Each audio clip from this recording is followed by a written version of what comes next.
Hello everyone and welcome to another SCPH replay sent by the community. And it's a road to the SIBOL qualifiers, guys. So if you haven't registered already, you guys should check that one out for the PH scene.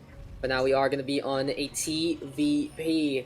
Introduce our players real quick. Here on the top right, it's going to be Gilgameheart. I was going to say Gilgamesh.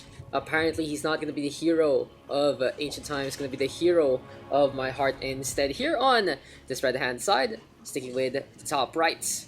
On the flip side, here in the bottom left, you know him already, pretty familiar. Sending in those replays, very supported part of the SCPH scene. It's going to be eXoDaSh on this blue cross. The probes are looking shiny, looking good, looking great. We are going to have in the simulator, going to get a gateway. And we are on Europugnacy LE, meaning quite a big map to traverse to get on the other side. Not the biggest, I feel like a medium-sized map. It's in between the small Kairos Junction kind of escapade, but not as large as some 8-player modifications. But yes, anyway, we are going to have this TVP matchup. And recent news, again, besides SIBOL, shoutouts again to our manager and coach who got Jack the Reaper managing the team. It's been a long time guy in the SC2 scene, has had lots of experience as well, going over to Turkmenistan back in the day.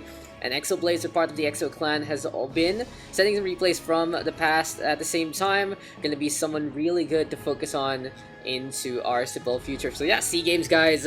Again, you guys might want to join that. I'll actually add a link to the description this time below and to the Facebook highlight as well. So please register. That's on this weekend, and there might be a little surprise in store for you all in terms of content creation. But yes, anyway, we're gonna have this gateway set on up to simulators into play as well. We're gonna have that cybernetic score in the back. And yes, eXoDaSh gonna leave it wide open. Gonna be playing more on the defensive side by his Nexus, walling this more or less in. This doesn't really allow the star step action to go all the way to forward. But at the same time, he does leave the ramp open, doesn't need to block out any real units. If the Marines come, the Marines come. He is going to try to go for the brawl with some Stalker Micro, I believe. Maybe some charge dots will help on out. But eXoDaSh doesn't really care about this opening Reaper, and this might be good for Gilgameheart. Might get some pokes, but interesting enough, he's poking at the Nexus instead, not even bothering scouting that primary. What does he know of that base? Absolutely nothing. So Gilgameheart's gonna go from the side instead. Doesn't want to run straight through the ramp, thinking eXoDaSh has a Zealot waiting at the wings, but no, eXoDaSh has his Stalker, and already the Reaper has to say the good kiss, good night, goodbye, Moonman. Because here comes the Phase Disruptors going for the hits. The Stalker giving chase, unfortunately doesn't have Blink yet, so that's gonna be the show there and then. In the meantime, Gilgameheart's gonna be transitioning more on the defensive side, gonna get that bunker on out. We'll have some Marines in the queue as well. Reactor Tech, of course, pumping them out at the double and even going for the Wood of Mine. So Gilgameheart's on the defensive quite focused in. Of course, we'll go for that 1-1-1, opens up the tech tree for any Terran player.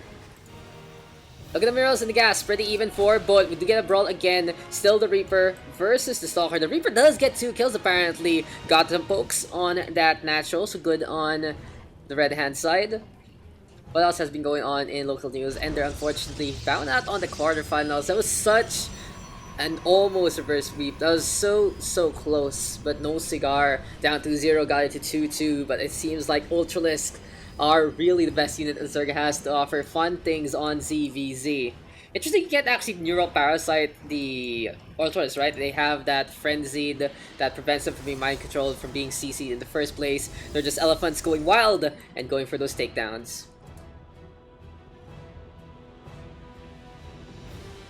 But anyway, still we are on our TVP matchup, and both sides playing so defensively. Now eXoDaSh doing his bread and butter tactics, something he's always been doing. Blink Stalker queued on up, already almost ready for play. We are gonna see a sentry as well. We've seen sentries a lot more recently. In this day and age, Guardian Shield always a thing. Force Field apparently doesn't block the Reaper. That's still a cliff that he can jump down on. And unfortunately, the combat drugs are not at the full force. Never mind! The stalkers show up, and the dog just watches that one happen. Oh, who's a cute little doggo? He's a good little doggo right there. Just waiting for someone to pick him up and bring him home. Anyway, those the mules in their line of work, still doing what they want to do. You have a siege stack set on up as well. Interesting, neither side going for any proxy play. Sometimes you will see a proxy starport or even the ultra ambitious proxy robot facility from a Protoss. Gilgameheart could have actually went from proxy racks as well. Go for some floats as well as some marine funnels. Just a little bit of cheese to put on the pressure. But sure, neither side wants to do that early game aggression. The Reaper versus Stalker was the matchup there and then. But I like this eXoDaSh building up that observer, and into the main base they go. The Stalkers blinking on in, and they're gonna go for the tech lab. Very cheeky here from eXoDaSh. He loses one Stalker though, and a little unfortunate that eXoDaSh went for the tech lab. He is gonna lose his whole Stalker force unless the blink comes back online. 1 down, 2 down, 3 down. He only losing half. A little ambitious there. If eXoDaSh only got the scout that a little earlier, he might have noticed these tech labs weren't really producing at the start. That was combat shields getting cancelled, sure. But it was around, what, 20% there. Not the biggest loss for the Terran. I feel like eXoDaSh losing a little more in that matchup. So yeah, there you go, 637 and 125 minerals and gas loss rather for eXoDaSh. Command center being built, look for the expansion, and it's time, ladies and gentlemen, for SimCity to be in production one more time. 1 racks, 2 racks, 3 racks, 4 racks, 5 racks here for Gilgameheart. In the meantime, eXoDaSh going for that third base. We will see a rope facility on the outskirts. And a little bit of a tidbit I only found out in the recent ROG tournament. Apparently, in higher graphics, you can see what unit is in production here on the warp cycles for the robot facility and the Stargate. I think I'm not sure on robot facility, but on Stargate you can really see that one coming. So let's keep an eye out. It kind of does look like a Colossus. It gets taller, I think, but who knows? Who knows? Maybe we need to be even in a higher graphic setting. But yeah, Stargates, you can see what's coming on. And I think robot facility is just like, here's a pole, we're morphing it around. It does have a little bit of a shape that's quite tall. Will be that Colossus. And Colossus good in TVP. He's gonna get that quick little lance cooking against Marines. But the siege tanks getting some good value on the outskirts. The Stalkers leaving some hulls. But really cheeky play here from eXoDaSh. He's using observers to get that high ground vision. And then he goes for the blink micro on in observation mode. Honestly, such a big boon to any observer. I really love observation mode. I like getting scouting units to stationary mode where they get more vision. On overseers it's cool, on observers it's cool. It's you know, it makes sense that if you're focused in, that when you're just staying idle, moving around, there's little focus, there's too much aperture, blah blah blah, all those camera terms. But at the same time, when you're ready for your perfect shots, you really can just get all the fidelity, you can get all the vision. And speaking of vision, I spy with my little dial. It's gonna be thermal lance into production here for eXoDaSh. These giraffes gonna look extra crispy, extra tasty. The Marines gonna get cooked on up to the 3rd degree. Scando coming on in again. The observer right now keeping up with the vision. Zealot's gonna get warped on. Here we go, the siege tanks, but Colossus is out and ready to go for the fight. Artillery strikes though, creeping barrage might be the show for Gilgameheart.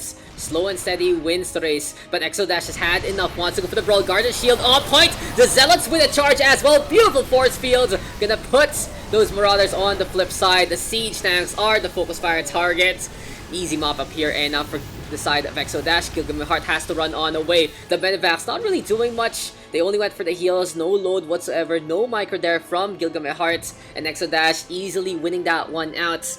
Scary composition, Colossi, very, very imposing, that's for sure. They're quite tall, they're quite hefty, and even though you might see a little bit of the ATST, AT-AT action, you don't really wrap ropes around their legs, only if you would have some snow speeders, whatever map it is. If this is Star Wars, might make sense, but the Terran Dominion has not figured that out as of yet. I want to see a cinematic where people just tie up a Colossus and it just drops down, and that's the show. Because it seems like that's really how it is. But at the same time, looking at Protoss and their technology, I wouldn't be surprised if you separate the legs, it just starts hovering. You just want to have those legs because it's a lot more opposing, can be... You know, you can pierce people with it in the first place. Now that poor Marine scouting will get taken down, flambéed into a souffle. Protoss might not be that peaceful race, but here we go with the brawl again. Force fields into position. The Colossi safely in the back. The medevacs again trying to go for the heals. The siege tanks looking to go for the strikes, but it's just not gonna be enough. Gilgameheart unable to really figure out the composition and really unable to face off against the opposition. eXoDaSh on points with the Colossi cooking up all those bio units. The siege tanks, of course, getting some good splash, but micro stalkers with blink and charge lots in your face is a recipe for disaster. So eXoDaSh taking the win by the 10-minute mark. Well done there. Going for the counter comp. Gilgameheart could have done a little more in the scouting department as well as facing off against his opponents. But GG's all around, and I'll see you guys in the next one.